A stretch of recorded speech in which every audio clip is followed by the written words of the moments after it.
Hi there. I'd like to talk to you about a man with a particular set of skills. That's right, Taken 3. The third installment in the Taken series, the series that has redefined or restarted Liam Neeson's career. Because when you think of Liam Neeson now, you're probably not going to be jumping and saying, oh, Schindler's List or Michael Collins, but you're probably going to say, oh, Taken. Because Liam Neeson is a certifiable badass now. I mean, if you were stuck in Paris and people were holding you hostage, wouldn't you want Liam Neeson kicking through the door? Well, maybe not Liam Neeson, but Brian Mills, but you know what I mean. I'm really enjoying this phase 2 of Liam Neeson's career, with movies not only just Taken, but Non-Stop, Walk Among the Tombstones, and I find it all very entertaining.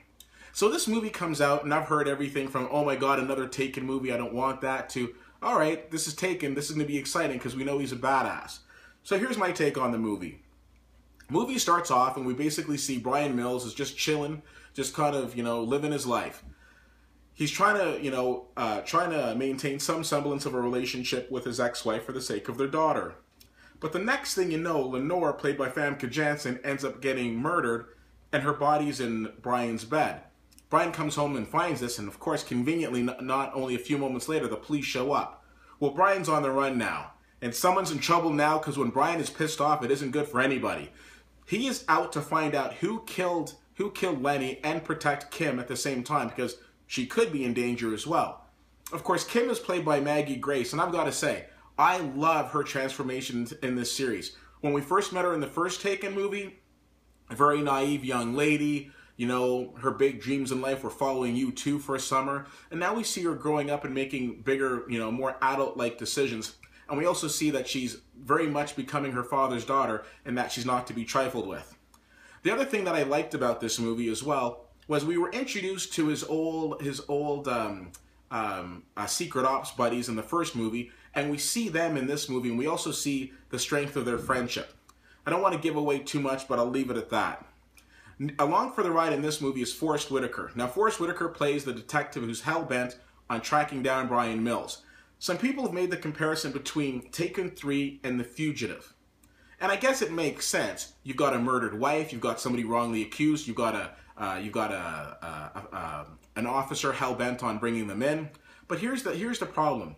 Sam Gerard, played by Tommy Lee Jones in The Fugitive, was, just all over everything. Just one of the smartest people you'd come across in law enforcement. And I'm not saying that Forest Whitaker's character wasn't, but he wasn't on the Tommy Lee Jones level. In fact, I likened his character in this movie not so much to the character in The Fugitive, but to a character Forest Whitaker played in Phone Booth, where he played that movie with Colin Farrell and Kiefer Sutherland, where he played a police officer who wanted to help, but just didn't really know what was going on. I found him to be not one but two steps behind the investigation, and most of the movie he's playing around with like this elastic band around his wrist, or this chest piece, which I guess is a good luck symbol for him. And to me, that kind of took away from what he was able to do. A couple other little criticisms with the movie were there would be these, great, car crash scenes, but then the car that got run into a few times is driving away without a scratch on it. Like little things like that. And that might be nitpicking, but it is what it is. I also found the ending of the movie to be pretty abrupt, but again, most of the Taken movies endings, well, 2 and 3 anyways, are somewhat abrupt. Here's what I liked about the movie. Liam Neeson has stayed very true to his character going through, and I know you could probably have a drinking game in regards to some of the different things that happens in these Taken movies, but as somebody who saw the first Taken movie and absolutely loved it, I can't say that this is anywhere at the same level as Taken 1, but I'll also say that, it's hard to replicate that, and it's very rare that a sequel is better than the original. Oh, it's possible, but it's rare. Do I find that they watered down the series by going to a third one? No. If anything, I think they gave the series some vindication, and I wouldn't have wanted it to end after 2. So all in all, Taken 1's definitely the best, or the first Taken, I should say, is the best, the third, and then the second. So, grading this movie, I give this movie a B. Here's the thing. If you want to go and see Liam Neeson kick ass and take names as only Liam Neeson can, then this is a really enjoyable movie. It isn't the best action movie you're going to see, but for what's out there right now, you could do a lot worse. If you're one of those people that's closed-minded and you're like, oh my god, a third Taken, this is going to suck, Well, you probably already made up your mind, so why bother? That is my take on this movie, but I'd love to hear yours. As always, you can find me on Twitter at CFL_fan, Facebook.com/WittyWhittier, and WittyWhittier.com.